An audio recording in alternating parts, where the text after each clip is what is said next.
আসসালামু আলাইকুম ফেসবুক বন্ধুরা। সারা বাংলাদেশে মিটার নিয়ে আলোচনা চলছে। আমার কথা লাগে মানে যুক্তিসঙ্গততা।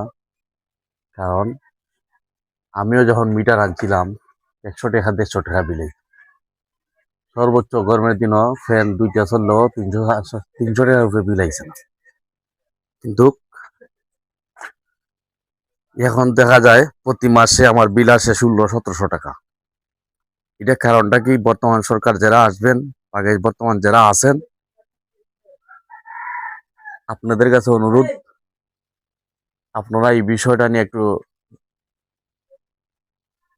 বোঝাপড়া করেন। কারণ আমার মতন গরিবের যদি বিল আসে 1600-1700 টাকা মাসে, তাহলে বাংলাদেশের অবস্থাটা কি?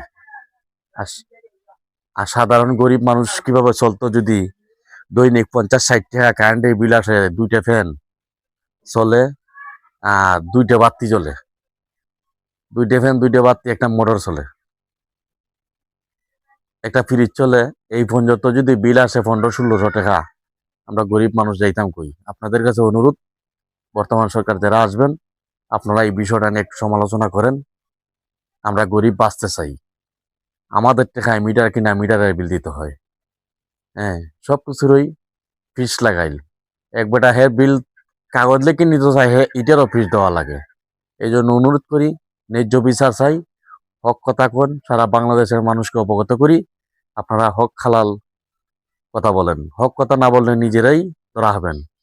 কারণ গরিব ভাইরা দিনমজুরি কইরা আমরা চলি, আমরা তো আর কলমের গুতায় কোটি কোটি টাকা সুইস ব্যাংকে জমা দিতে পারতাম না। বাইরে তো প্লাট নাই, আমরা দেশেই পরিশ্রম করি, দেশ থেকেই পরিশ্রম করি, আমরা জীবিকা চলতে হয়।